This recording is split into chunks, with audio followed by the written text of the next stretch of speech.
이게 왜 거짓말이 아니고 허위가 아닌지에 대해서 알려고 아무리 노력해도 이해가 안 됐고, 법도 결국은 우리 공동체 구성원의 상식을, 평균 상식을 기준으로 만든 거 아니에요. 그렇죠. 그 평균 상식을 중심으로 공동체 구성원들이 합의에 의해서 이 정도는 지키겠다고 만든 건데, 아무리 읽어도 이해가 잘 안 돼요. 그게 결국은 저기 이재명 대표 판사가 얘기한 거 보면 조작했다는 거 있잖아. 사진 조작하고 결국 그걸 통해서 이재명 대표가 여기 골프를 안 쳤고 김문기를 몰랐다는 게 결국은 핵심으로 이렇게 연결이 되던데, 나는 그 내용을 저도 사실 잘 모르니까. 근데 그거를 재판부에서는 그렇지 않다. 조작됐기 때문에 김문기하고 골프를 쳤다는 내용이 없기 때문에 허위가 아니다 라고 얘기하는 게 난 이해가 안 되더라고. 근데 사실 원래 이제 두 번 정도 중요한 사건은 법원이 설명서를 배포하는데 설명자료 안 나왔기 때문에 이 판결문을 전체를 읽지 않고 이 띄엄띄 읽는단 말이에요. 그러니까 띄엄띄 읽는 거를 기자들이 정리했기 때문에 엄밀히 말하면 지금 판결문 전문을 제대로 안 보면은 무슨 말인지 모르는데 판결문 전문이 바로 공개가 됐어요. 내가 근데 판결문 전문 읽었는데 도대체 무슨 말인지 모르겠어. 전문을 다 읽었는데. 아니 보면 정치권 있는 인사들이 보면 말이 참 내가 그런 표현을 하는데 뱀의 혀처럼 이렇게 싹 빠져나간다 그랬잖아요. 빠져나가는데 아니 이게 보니까 법조인들이 정치권에 많이 들어오는 게, 법조인들도 말을 그렇게 어렵게 하고 베베 꼬고 일반인들이 잘 이해하지 못하도록 만들어야 자기들이 밥을 먹고 산다고 생각해서 그런지 몰라도, 아니 어제 같은 경우에 정말 정독을 몇 번 했어요. 이게 왜 거짓말이 아니고 허위가 아닌지에 대해서 알려고 아무리 노력해도 이해가 안 됐고, 그다음 백현동 같은 경우에는 결국 이게 이재명이 스스로 인허가를 내줬는지 아니면 국토부에 이 협박을 받아서, 본인이 협박이라고 그랬잖아요. 협박을 받아서 인허가를 내줬는지를 얘기했을 때 결국 이재명 쪽하고 연결된 그 로비스트 김인섭이라는 사람, 김인섭이라는 사람이 결국 대법원에서 로비를 했다는 걸로 징역 5년에 벌금 65억을, 추징금 65억을 확정을 받았단 말이에요. 그러면서 이재명하고 서로 아는 사이다. 그리고 이 로비를 통해서 결국 얘가 이득을 얻었기 때문에 죄가 있다라고 판결을 했는데, 결국 그러면 이재명이 스스로 이걸 갖다가 허가를 해줬는지, 안 그러면 국토부 때문에 어쩔 수 없이 해줬는지라고 봤을 때 보통의 상식으로 생각하면 결국은 로비를 받아서 자의적으로 허가를 내준 게 맞다고 우리가 추론을 해야 될 거 아니에요. 근데 국토부의 압력 때문에 했다고 인마가 일방적으로 죄송합니다. 일방적으로 주장을 했는데, 나는 도대체 이게 이해가 안 돼. 그걸 본인이 그렇게 주장하는 건 그렇다 치더라도 어떻게 판사가 그렇게 판결을 하느냐. 그걸 의견이라고 이제 의견 표명이라고 그러는데, 이거는 있을 수 없는 얘기죠. 백현동 땅에 용도 변경 특혜를 왜 해줬냐고에 대해서는 당시 성남시장인 이재명이 설명을 하는 거잖아요. 예. 사실관계 설명하고 있는데 이게 어떻게 의견 표명이에요? 의견이라는 게 있을 수가 있냐고요. 그 의견이라고 하면 이재명 자기한테 유리하게 얘기할 텐데, 한마디로 자기 측근 브로커가 77억을 해먹었습니다. 그거를 이제. 맞아요. 4단계 사전 해주면서 정바울이라는 사람이 헐값에 한 7억 원의 그 헐값의 땅을 사가지고 1년 만에 4단계를 해줘가지고 3천억대를 벌었어요. 그래서 그 대가로 77억을 챙겼고, 김인섭이. 그리고 200억 원을 더 요구해가지고 김인섭한테 정바울이 이제 증언하는 거는 100억은 내가 먹고 100억 이재명이 먹기로 했다. 이렇게 됐단 말이에요. 검찰 진술에서. 그럼 그런 의혹을 받는 사람은 이제 이재명이 아니다. 난 그거 관계없이 난 국토부의 압력 때문에 얘기했다는 거는 사실관계 부정하는 거잖아요. 압력도 아니 협박이라고. 네. 사실 아다르고 다르다고 제가 정치를 해봤잖아요. 저도 정말로 페이스북 단어 하나 가지고 고소당하고 이런 걸 수차례 겪었기 때문에 정말로 그 단어 하나에 신경을 곤두세우고 이런 방송 나올 때 변희재 대표가 막 지르잖아요. 사실은 좀 부러운 면도 있어요. 왜냐하면 저는 현실 정치인이기 때문에 이 변 대표처럼 이렇게 못해요. 그래서 늘 끝에 내가 분명히 사실관계에 대해서 확신을 한다 하더라도 내가 끝에다 늘 저는 뭐 그렇게 들었습니다. 그렇게 생각합니다. 라고 내가 얘기를 하는 게 빠져나갈 구멍을 사실은 만들 수밖에 없는 거예요. 아니면 계속 변 대표처럼 내가 그 고소당해가지고 뭐 변 대표하고 방송할 때도 처음 만났을 때 한 5년 전, 6년 전에도 늘 뭐 일주일에 한 번은 경찰서에 불려다니고 하는 걸 봤기 때문에 그렇게 살 수는 없는 거 아니에요. 현실 정치인이. 그래서 제가 늘 이렇게 조심을 하는데 협박을 당했다는 내용은 누가 보더라도 국민들이 바라봤을 때 그 대장동, 백현동 건 있잖아요. 이게 엄청난 비리가 있는 걸 국민들은 알고 있는데 그래서 수사기관에 수사 받고 있었고 당시에 그런 상황에서 왜 허가를 내줬냐라고 허가권자에 대해서 의심하고 있을 때 이재명이라는 사람을 의심할 때 이재명이가 뭐라고 얘기했냐면 내가 협박받아서 이런 일이 벌어졌다고 얘기했거든요. 그러면서 갖가지 자료 같은 걸 막 보여주잖아요. 도표에다가 이제 예. 이 국토부 공문을 이제 국토부 공문을 딱 해가지고 요 딱 따서 이 용도 변경을 해주세요. 땅을 빨리 팔아주세요. 이런 것들을 해가지고 그때 당시 이제 그걸 보면은 국토부가 시켰구나 이제 이렇게 그렇죠. 만들었죠. 그거는 우발적으로 협박 좀 과장해서 얘기 나온 게 아니라 민주당 의원이 국정감사 때 묻고 이재명 대표가 미리 당시에 도지사가 미리 준비를 내가 자료를 준비했다는 거는 이 사람들이 짜고 쳤다는 거거든요. 저희는 그렇게 많이 해봤고 그 짜고 치는 가운데서 협박이라는 단어를 썼다는 거는 압력이라는 거하고 협박은 또 달라요. 협박은 안 하면 진짜 너 죽여버려. 너 뒷조사 다 해. 이게 뭐 국정원이나 검찰에서 잘 쓰는 방법. 압력 정도하고는 느낌이 다르단 말이에요. 근데 그 협박이라는 용어를 썼는데 그걸 가지고 그거는 좀 과장된 거지. 그게 유권자들이 그 나오거든 판결문 보면 유권자들이 이 건 때문에 이런 단어 때문에 자기가 원래 가졌던 이 그 판단을 바꾸지 않았다 이렇게 얘기를 하는 게 난 도무지 이해가 안 된다는 거지 이게. 그 내용을 보고 판단을 많이 바꿨다니까. 바꿨죠. 왜냐하면 이제 그때가 경선 때였거든요. 이낙연하고. 그러니까 사실은 대장동 백현동은 이낙연 쪽이 문제된 거 아닙니까? 근데 그때 당시는 김인섭이라는 사람이 수면에 올라오지 않았기 때문에 이재명밖에 자료가 없었잖아요. 근데 국토부 공문 보면은 보면은 국토부가 요구하고 있네. 이걸 협박이라 그랬을 때 이낙연 쪽이 반박을 못했거든. 근데 지금 이낙연은 이제 부정경선이라고 지금 시비를 다시 걸 수밖에 없어서. 예. 저도 이제 이재명에 대한 집중 수사는 저거는 문제가 있다 그랬어요. 왜냐면 승자가 패자를 저렇게 때려잡는 경우는 없었는데 예.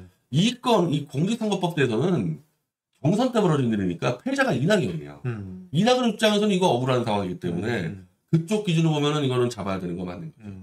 근데 어쨌든 이게 이 선거가 나와서 이재명 대표는 뭐 오늘 수호의 날 가서 뭐 하고 지금 대통령 행세를 하고 다니는데 와 정말 제가 이 수많은 법조 사건 제가 뭐 다 다루는데 이렇게 신속하게 검찰이 다음 날 바로 상고장 집어넣고요. 맞아요.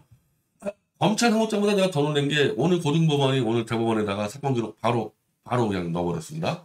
자, 그게 저도 이제 방송하면서 이제 좀 자료를 뒤져보고 왔는데 원래 상고장을 접수할 때 이 7일 안에 하도록 돼 있거든요. 만약에 이재명 대표가 졌다면 이게 이재명 쪽이 이겼다고 막 좋았는데 좋아할 일이 아니라고 저도 보는 게 이재명이 만약에 졌다면 이재명 쪽에서 상고장을 접수할 거 아닙니까? 그럼 7일 동안 최대한 끌어요, 시간을. 그리고 7일 끌고 나면 이 법원에서 상고를 했구나 해서 고등법원에서 이제 대법원으로 자료를 보낼 거 아니에요. 수사 기록 이런 거. 그러면 14일 안에 보내게 돼 있어요. 근데 지금 바로 보냈다는 거 아니에요. 그럼 7일, 14일 이게 3주를 이제 세이브한 거죠. 그리고 이 다음에 이 14일 보내면 이 내용을 가지고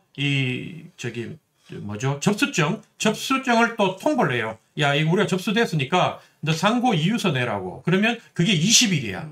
근데 그 20일도 지금 검찰 분위기는 바로 그 접수된 기간 동안 바로 지금 낼 분위기거든. 다음 주 바로 낸다. 예, 바로 낼 분위기예요. 복잡하지 않다 내용이. 예, 그러면 벌써 이게 얼마가 세이브 되냐면 한 달 반이 세이브 되는 거예요.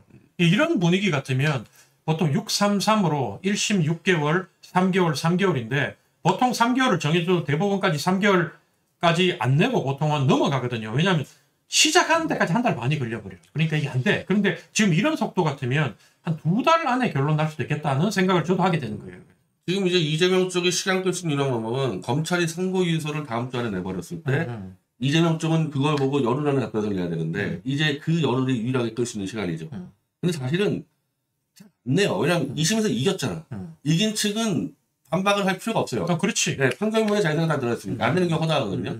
사실은 이재명 거 들어오는 것보다 아마 검찰이 제출하면 그때부터 재판 들어가고 오늘 사건 번호도 바로 대법원이 부여했는데 그러면은 이재명까지 들어온다고 전제를 했을 때 한 열흘 지난다 그러면은 한 4월 15일 정도면은 이제 대법원이 심리를 할 수 있게 되거든요. 근데 지금 여기서 이제 이 보수 쪽에서 얘기하는 거는 이 한꺼번에 그냥 전원합의체로 가라. 왜냐면 이런 사건들은 이 4명 소부로 가봐야 이 좌파들이 대법관 좌파가 2명 있어요. 예. 그럼 막아버리면 합의가 안 되니까 예. 시간 끌지 말고 한꺼번에 전원합의체 가면은 한 번에 평의를 해가지고 투표로 갑니다. 이거는. 그게 지금 국민 정서에 맞는 거죠. 그 제가 이제 이 대법관 사용 분석하니까 중도 보수가 10명이고 좌파가 2밖에 없어요. 왜냐하면 대법관은 이 대법원장이 추천하고 대통령이 임명하다 보니까 예.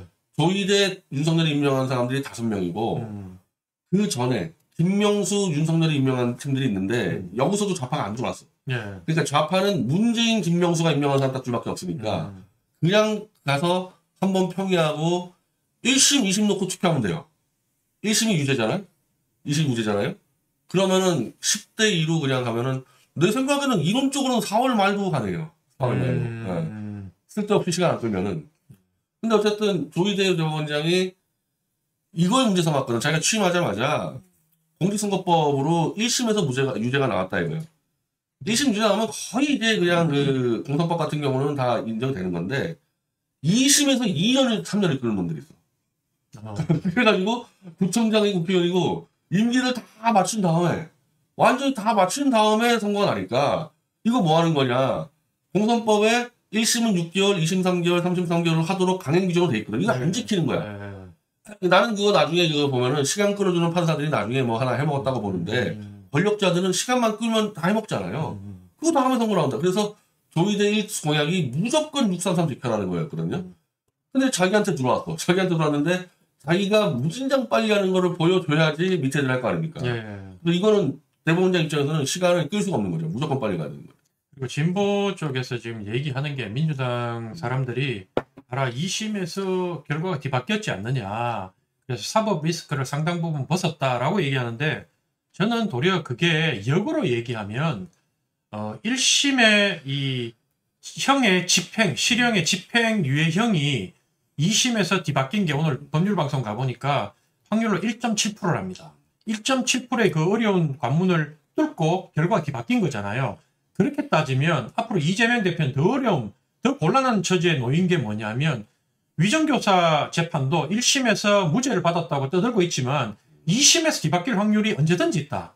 지금 우리가 이제 보고 있지만 재판의 그 판사들의 성향에 따라 가지고 진짜 우리가 그동안 의심만 했지 인정하고 싶지 않았지만 그런 내용이 실제로 벌어지는 걸 봤기 때문에 판사의 성향에 따라 가지고 재판 결과가 언제든지 바뀔 수 있고 이런 논리라면 이재명 대표한테 지금 씌워진 8개 사건 그다음에 총 5개 재판이 전체가 대법원에서 이 무죄라고 확정 판결이 나기 전까지는 이재명에 대해서는 국민들이 의심의 눈초리를 거둘 수가 없다. 그렇기 때문에 현재 이재명 잠재적 범죄 혐의를 갖고 있는 이재명 후보를 현재 가장 유력한 대권 후보라고 해서 그 상황에서 그대로 이 윤석열을 탄핵시키고 대선으로 갈 수 없다는 게 국민들의 마음에 있는 거고 그럼 민주당 쪽에서 이제 그런 얘기도 해요.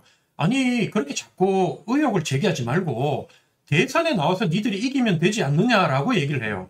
그러면 제가 뭐라고 얘기했냐면 나는 예를 들어가지고 국민의힘 후보 중에도 찍을 사람이 없는 상황에서 이재명 후보가 나오면 내 같은 사람은 기권해야 된다. 그렇잖아. 원래 개혁신당 후보를 찍으려고 했는데 지금 저기 이준석이는 저 이재명보다 더 밉거든. 그러니까 이준석을 죽었다 깨나도 찍을 수가 없기 때문에 그럼 내 같은 사람은 기권해야 되는 상황이 오기 때문에 원래 이재명에 반대하는 사람인데 이게 사표가 돼버리잖아요. 그러면 국민 전체가 있으면 이재명 대표가 국민 전체의 겨우 30%, 25% 가지고 사표가 많이 나오면 대통령이 되는 그런 상황도 벌어진다는 거예요. 그리고 현재 윤석열에 대한 그 리스크가 윤석열이 탄핵에서 돌아와서 우리 사회가 겪어야 될 리스크도 엄청나지만 저는 그것도 반대하지만 앞으로 이재명 이런 재판을 가지고 대통령에 대해서 모든 형사 소추가 중단시킬 거고 그죠?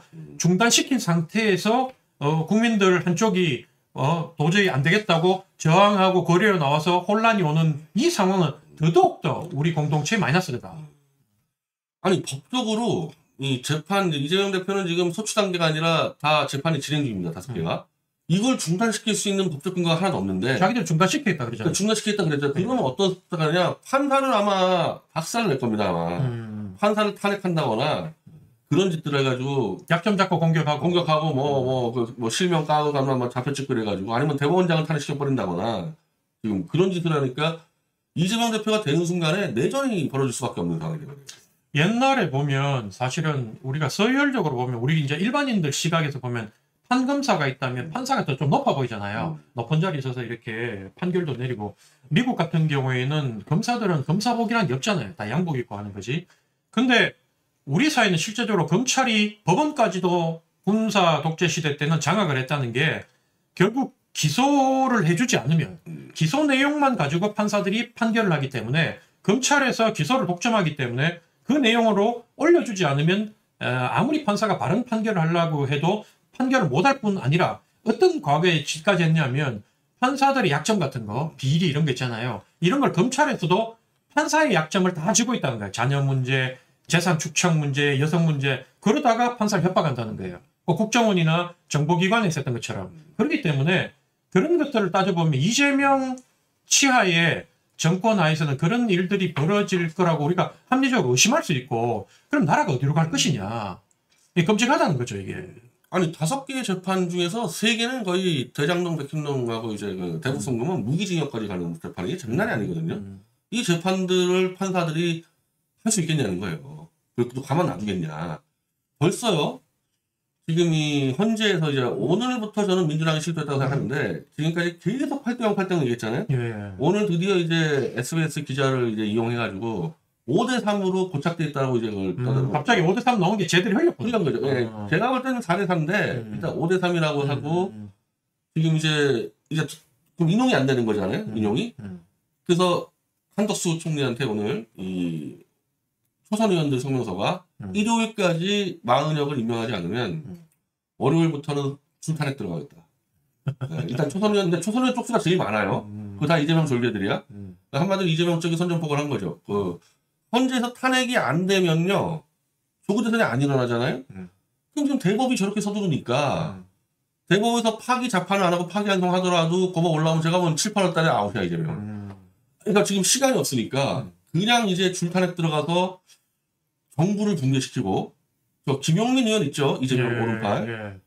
아예 대놓고 조기 총선으로 가서 200석을 확보한 다음에 개헌을 해서 개헌으로 날려버리겠다 윤석열을 국민투표로 뭐 지금 이런 지금 이 비플랜들을 얘기하고 있는. 아니 김용민은 저도 이제 기사를 봤는데 이현주는 조기 총선하자 그랬고 김용민은 뭐 처음에는 그게 말이 되느냐라고 얘기했다가 어떻게 고쳤냐면 이제 조기 대선 대통령 탄핵이 인용이 되고 조기 대선이 이루어지면 동시에 총선을 치르는 거는 뭐 그럴 수 있다 이렇게 얘기를 해요. 근데 제가 봤을 때는 지금 국민의힘도 총사퇴를 하자 그러고 민주당도 사퇴를 하자라고 얘기를 하고 부성찬 같은 사람은 이게 단순 레토릭은 아니다라고 얘기를 하는 게 두 쪽 다 착각을 하고 있는 게 자기들이 이 상태에서 총선을 치르면 자기들이 압승을 할 거라고 생각해요. 예, 민주당은 200석. 왜냐하면 대통령이 탄핵하고 왜냐하면 자기 둘러싸여 있는 사람들이 전부 다 소위 말하는 자기들 애국자들이 대통령에 대해서 혐오하고 국민의힘 저건 없애줘야 될 당이고 막 이러니까 자기들은 하면 200석 한다고 생각하고 국민의힘은 어차피 지금 100석 조금 넘은 것과 하도 지난번에 많이 졌다 보니까 뭐 2판 4판 새롭게 하면 지금 그래도 보수가 결집이 돼 있잖아요. 한 35에서 자기들이 봤을 때 착시 현상으로 보면 한 45까지도 올라가 있으니까 이번에 하면 한 130, 40석은 한다 이렇게 보는 것 같아요. 그래서 뭐 오늘 방송 갔는데 저보고도 제3당 입장에서 어떻게 생각하느냐 그래서 우리는 기회가 오느냐 그러기에 시스템이 중대선거구제로 바뀌지 않으면 다시 우리 같은 소수정당은 설 자리가 없다. 어떤 형태로 해도. 지금 근데 지금 얘기하는 거는 민주당 쪽에는 이 중대선거구제가 아니에요. 소선구제로 가가지고 쓸어버리겠다는 거거든요. 이거를. 저 사람들 이제 국힘당을 내란 정당으로 몰고. 지금 국힘당 얘기하는 것도 지금 얘기하는 거, 윤상현 의원 얘기하는 거면은 왜 소선구제는 양당에서 쓰기가 편하니까 저 민주당 쳐부수겠다는 거예요. 소선구제로. 이런 식으로 조금 해봐야 아무 의미 없는 거예요. 둘 다 그 기득권에 절어 있고 이현주든 그 윤상현이든 원래도 자기들이 그 지역구에서 4선, 3선 했잖아요. 그런데 지금 이 국면에서 자기들은 확실히 탄핵 반대 찬성 쪽에 섰던 사람들이기 때문에 자신들의 존재감이 더 커졌다고 생각하고 자기들이 현 상태에서 하면 자기들은 당이 된다고 생각하니까. 근데 이제 영남이 아닌 또 영남에 있는 조선들도 그렇고 세력이 아직까지 입지가 약한 초재선 의원들은 과연 내가 공천 받을 수 있겠네 이런 걱정하지 않겠습니까? 그러니까 그런 의원들이 전부 다 결사 반대할 거기 때문에 앞에서 그렇게 야 내가 가장 내 자신을 헌신하면서 국가를 생각하면서 이렇게 싸웠다 이런 명분을 챙기려고 이현주, 윤상현이 이걸 이용하지 이 두 분이 실제로 이게 가능하거나 실제로 던질 마음으로 하는 것 같지는 않아요. 예. 아마 제가 볼 때 조국 총선까지 가려면요 이재명, 윤석열 둘 다만 아웃됐을 때 그게 그때는 모르겠는데 지금은 자기들은 권력을 쥐고 있으면서 총선을 더 먹겠다는 거기 때문에 이거는 성립이 안 되는 일이죠. 근데 다만 민주당 입장에서는 이재명 입장에서는 5월 안에 자기가 뭔가 승부를 못 걸면 대법에서 목을 칠 거 아니냐 이거예요. 근데 헌재가 안 움직인다. 그래서 일단 줄타내로 가서 행정부를 일단 마비시켜놓고 보자. 그리고 윤석열은 일단은 헌재에서 선고 안 내려가지고 못 돌아오게 막아보자. 지금 이거까지 간 것 같아요. 여기까지는 지금.